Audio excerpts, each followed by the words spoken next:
Berkas perkara 4 tersangka kasus pembunuhan Brigadir Nofrian Syah Yosua Huta Barat alias Brigadir J dikembalikan kepada penyidik kepolisian oleh Kejaksaan Agung.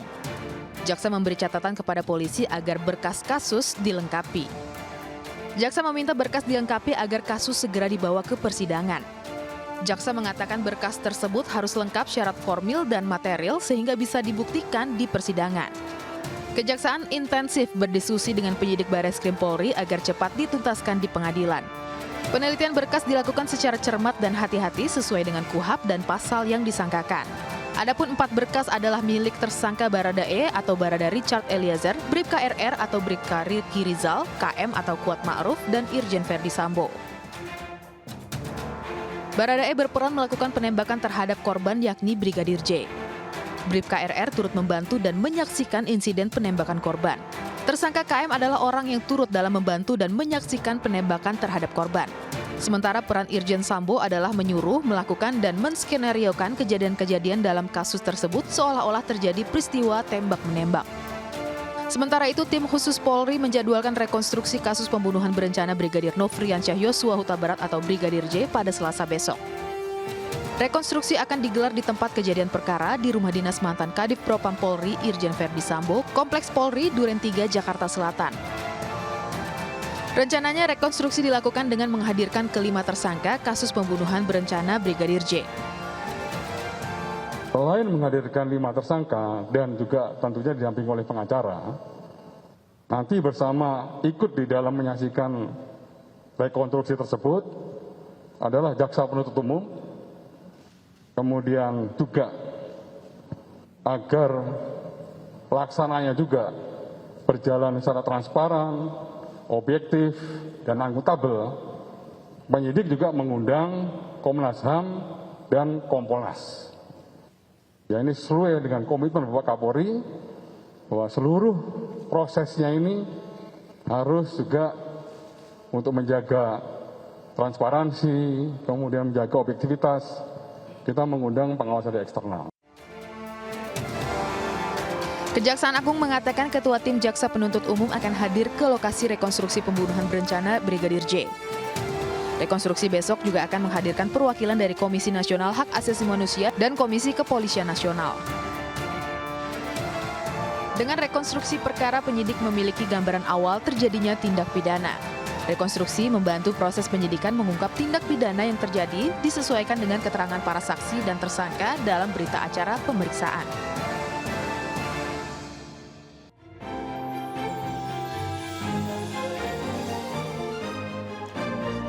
Selamat malam pemirsa, Kejaksaan Agung mengembalikan berkas perkara 4 orang tersangka dalam kasus pembunuhan Brigadir Nofrian Syah Yosua Huta Barat kepada penyidik kepolisian.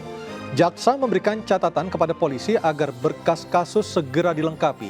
Sementara itu, Polri akan mempertemukan 5 orang tersangka dalam rekonstruksi yang akan dilaksanakan besok di TKP di Duren 3, Jakarta Selatan. Saya Aryo Ardi dan Anda sedang menyaksikan MNC News Prime.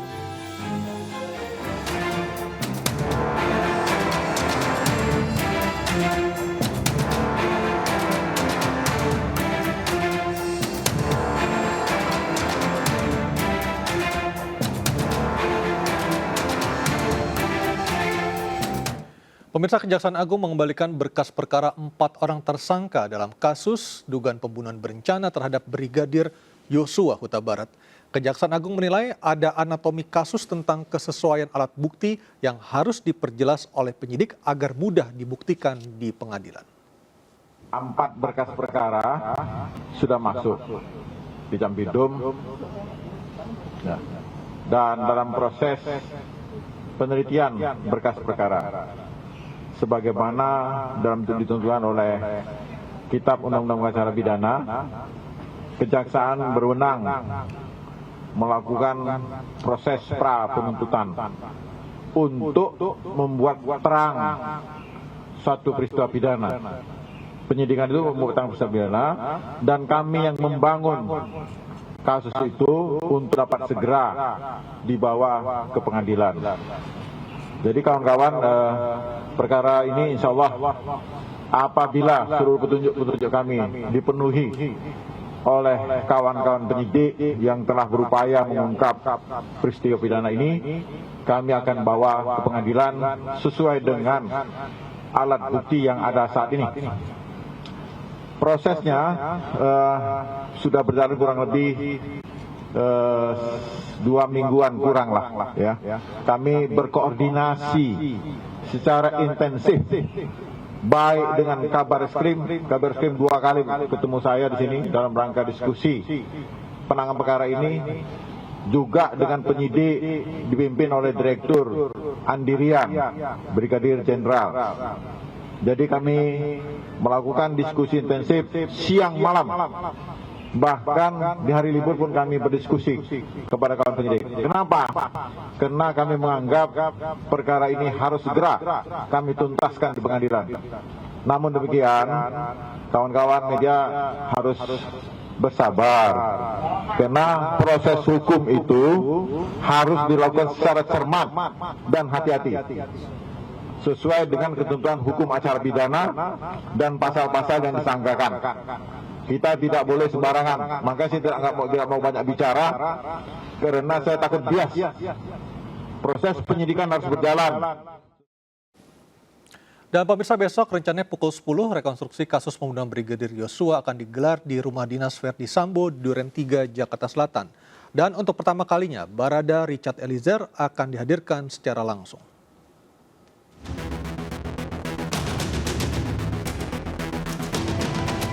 Rekonstruksi pembunuhan Brigadir Yosua akan digelar besok di rumah dinas Verdi Sambo di kawasan Duren 3, Jakarta Selatan.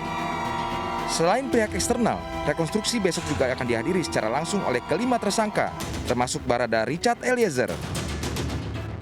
Besok merupakan pertama kalinya Barada E dipertemukan langsung dengan 4 tersangka lain, yakni Verdi Sambo, Putri Chandrawati, Bribka Riki Rizal, dan Kuat Maruf. Pasalnya, sejak ditetapkan sebagai justice kolaborator, Barada E selalu dipisahkan dengan tersangka lain. Barada E selalu memberikan keterangan dan kesaksian melalui daring. Selain menghadirkan 5 tersangka dan juga tentunya didampingi oleh pengacara, nanti bersama ikut di dalam menyaksikan rekonstruksi tersebut adalah jaksa penuntut umum, kemudian juga agar pelaksananya juga berjalan secara transparan, objektif, dan akuntabel, penyidik juga mengundang Komnas HAM dan Kompolnas.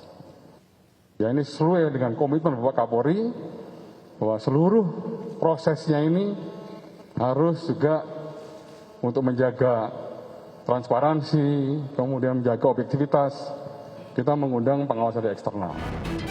Kehadiran Barada E dalam rekonstruksi besok sangatlah penting untuk mendapatkan gambaran fakta kejadian yang sebenarnya di rumah dinas Verdi Sambo. Dari Jakarta, tim liputan iNews melaporkan. Dan pemirsa, untuk mengetahui persiapan pra-rekonstruksi, kita akan bergabung bersama reporter kami, Camar Henda, yang ada di Duren 3, Jakarta Selatan malam hari ini.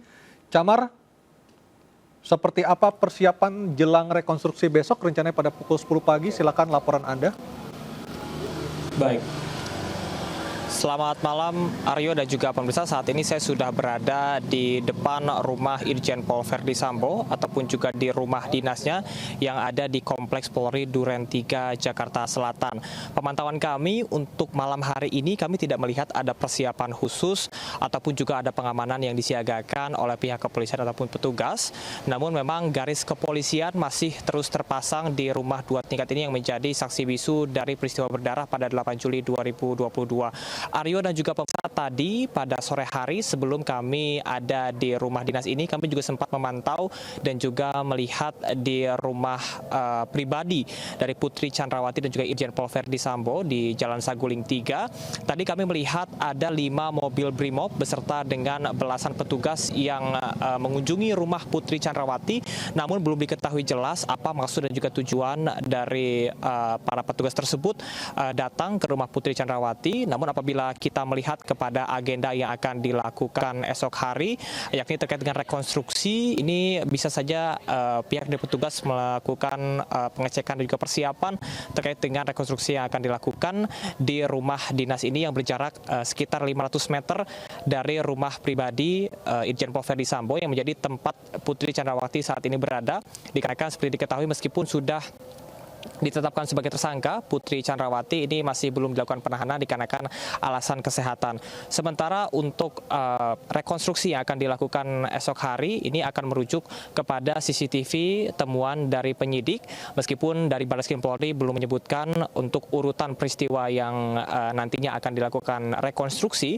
Namun apabila kita melihat kepada CCTV yang saat ini sudah beredar, ini akan dimulai dari rumah pribadi Irjen Pol Verdi Sambo di lantai 3, tempat di mana Irjen Pol Verdi Sambo ini mengiming-imingi Bribka RR dan juga Kuat Ma'ruf untuk bisa membunuh Brigadir J dengan uang 500 juta rupiah masing-masing.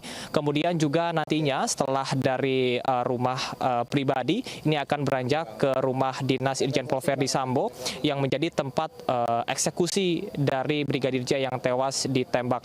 Kemudian dapat kami sampaikan bahwa esok hari Putri Chandrawati tidak akan mengenakan baju tahanan dikarenakan saat ini meskipun sudah dilakukan sudah tersangka, ini masih menggunakan baju masih tidak ditahan sehingga tidak menggunakan baju tahanan. Sementara demikian, Aryo, kembalikan Anda ke studio. Baik, itulah pemirsa laporan terbaru Camar Haenda dari rumah dinas Verdi Sambo di Duren 3, Jakarta Selatan yang besok rencananya akan berlangsung rekonstruksi di lokasi tempat kejadian pembunuhan Brigadir Yosua Huta Barat. Terima kasih Camar Haenda melaporkan langsung dari Duren 3, Jakarta Selatan. Dan pemirsa, Kejaksaan Agung menyebutkan ada sejumlah bagian peristiwa yang hilang dalam berkas Irjen Verdi Sambo dan 3 tersangka lainnya dalam kasus pembunuhan Brigadir Nofriansyah Yosua Huta Barat. Karena adanya sejumlah peristiwa yang belum lengkap, maka berkas Verdi Sambo dan 3 tersangka lainnya dikembalikan ke penyidik kepolisian. Apa arti anatomi kasus yang belum jelas? Sudah hadir melalui sambungan Zoom Halius Hussein, Ketua Komisi Kejaksaan 2011-2015, dan Profesor Suparji Ahmad, Guru Besar Ilmu Hukum dari Universitas Al-Azhar Jakarta. Assalamualaikum, selamat malam Pak Halius, Pak Parji. Waalaikumsalam warahmatullahi wabarakatuh. Selamat malam. Selamat malam Pak Halius. Pak Parji. Pak Halius sebagai seorang mantan jaksa yang sudah puluhan tahun pernah bertugas di Kejaksaan, seperti apa Pak Halius melihat proses pemberkasan BAP dari 4 orang tersangka dalam kasus pembunuhan Brigadir Yosua Huta Barat ini yang akhirnya hari ini dikembalikan karena dianggap ada bagian-bagian penting yang justru tidak ada dalam proses BAP tersebut. Silakan Pak Halius. Terima kasih. Sebelumnya saya sampaikan rasa duka cita yang mendalam ya kepada keluarga Yosua di sana, di Sumatera Utara sana gitu. Pemberkasan yang saya cermati sudah dilakukan mestinya oleh penyidik gitu. Dengan memanggil semua orang yang mereka anggap bisa menjadi saksi dan akan menjadi tersangka dalam perkara ini. Kemudian pada hari ini jaksa penuntut umum, jaksa penyidik juga sudah mengambil sikap tentang berkas perkara yang bersangkutan dengan adanya pengembalian P19 dari Kejaksaan Agung. Ini tentu saya melihat bahwa perkara ini sudah boleh dikatakan hampir sempurna gitu. Perdebatan-perdebatan yang ada sekarang adalah tentang motif gitu ya, terutama tentang Ibu Putri ya, yang sampai hari ini mengatakan bahwa ini akibat daripada terjadinya pelecehan seksual dari almarhum Yosua. Gitu. Nah ini tentu perlu kerja keras dari penyidik, karena pada ketika Ibu Putri menjadi saksi, maka keterangan itu menjadi penting gitu. Nah ini saya melihat penyidik tidak harus berhenti dengan pengakuan keterangan yang diberikan Ibu Putri tentang motif ini, karena saya melihat motif ini menjadi bagian sangat penting dalam penyelesaian perkara ini. Baik. Coba kita bayangkan terjadinya pembunuhan yang sedemikian rupa ya, yang boleh dikatakan di luar nalar kita gitu. dari seorang atasan kepada bawahannya. Apakah hanya sekedar karena ada laporan dari Ibu Putri kepada Pak Sambo gitu, atau ada laporan dari beberapa orang kepada Pak Sambo? Ini kan perlu nalar-nalar yang logis gitu ya. Nah, saya melihat pada ketika yang bersangkutan menjadi tersangka, katakanlah Pak Sambo, Irjen Sambo gitu ya, dia mengatakan ini karena harkat dan martabat, itu silakan saja, tidak masalah. Tetapi tentu penyidik harus menggali secara dalam apakah pengakuan tersebut memiliki hal yang dapat membenarkan perbuatan itu. Nah, ini tentu tidak akan berhenti pada pengakuan tersangka, tetapi karena menurut Kitab Undang-Undang Hukum Acara Pidana, pengaku tersangka adalah untuk dirinya sendiri. Nah, ini tentu akan lebih kepada keterangan saksi dan alat-alat bukti lainnya.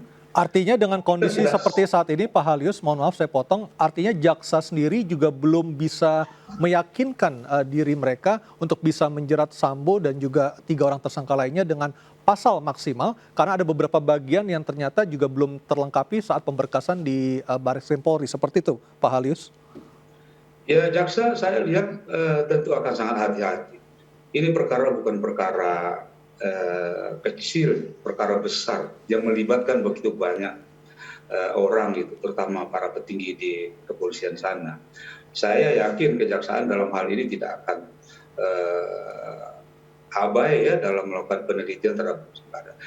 Dan barangkali pengembalian berkas perkara tersebut tentu dalam satu setelah dilakukan satu penelitian yang cermat ya, sehingga jaksa menemukan adanya beberapa hal yang perlu mendapat tambahan keterangan, tambahan alat bukti dan sebagainya. Baik. Tadi saya dengar tadi dari Pak Aryo adanya beberapa yang hilang di dalam berkas perkara. Ini sesuatu yang patut kita curigai.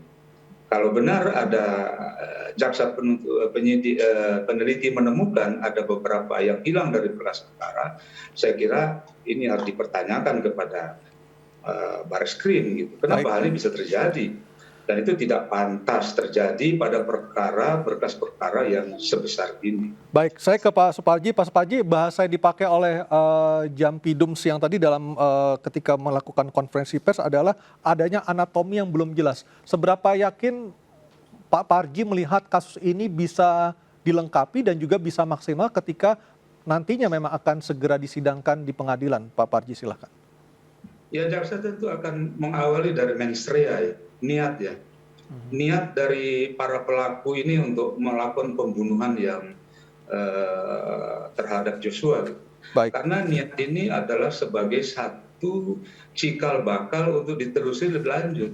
Apakah mens rea niat itu dapat dikatakan sebagai sesuatu alat bukti gitu ya dari peristiwa ini. Sekarang niatnya itu katakan dia melakukan pembunuhan karena ada keluarga, ada harkat martabat keluarga yang hidup.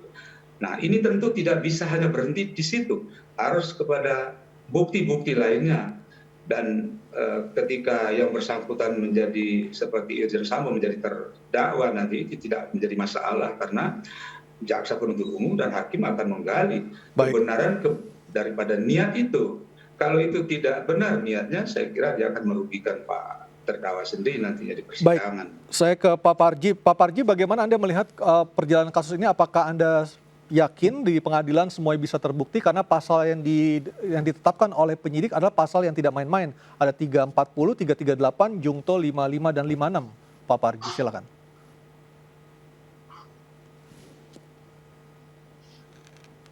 Ya, kami masih menunggu audio dari Pak Suparji Ahmad. Pak Parji, bisa diulangi lagi?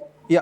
Ya, pertama yang harus dipahami tentang anatomi itu kan uraian unsur dari satu jenis kejahatan. Mulai dari TKP, waktu kejadian, korban, pelaku, dan hal-hal yang terkait. Itu adalah sebuah anatomi. Kemudian yang kedua, mengapa jaksa mengembalikan? Karena dipahami bahwa beban pembuktian ada di jaksa. Ya, bukan lagi di penyidik. Karena kalau begitu menerima limpahan perkara dari penyidik, maka beban pembuktian adalah di jaksa. Oleh karenanya itu harus cermat, ya harus cermat dalam memeriksa perkara. Nah, kemudian yang ketiga, bagaimana membuktikan ya tentang tindak pidana 3409 berencana. Ini yang dari awal dalam berbagai komentar saya tidak mudah mengkonstruksikan pembunuhan berencana dalam kasus ini. Maka ini saya kira jaksa masih memerlukan sebuah rekonstruksi sehingga terbangun sebuah alat bukti yang saling bersesuaian antara satu dengan yang lainnya, sehingga terbangun sebuah puzzle tentang pembunuhan berencana itu. Nah, disinilah maka kemudian diperlukan sebuah rekonstruksi. Setelah melalui metode sketsa, melalui interview, melalui interogasi, tidak mampu menjawab, maka kemudian diperlukan sebuah rekonstruksi nanti. Di proses ke depan, saya kira memang ini beban pembuktian sekali lagi di jaksa, maka untuk mengkonstruksikan pembunuhan berencana itu kan harus ada sebuah perencanaan yang jelas, ada jeda waktu yang jelas, kemudian bagaimana penyiapan.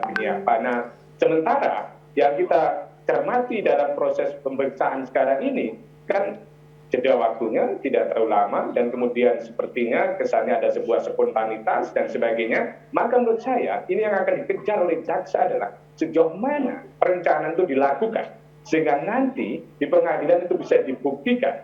Saya kira kalau kita bicara tentang motif, mungkin itu tidak akan mudah ditemukan.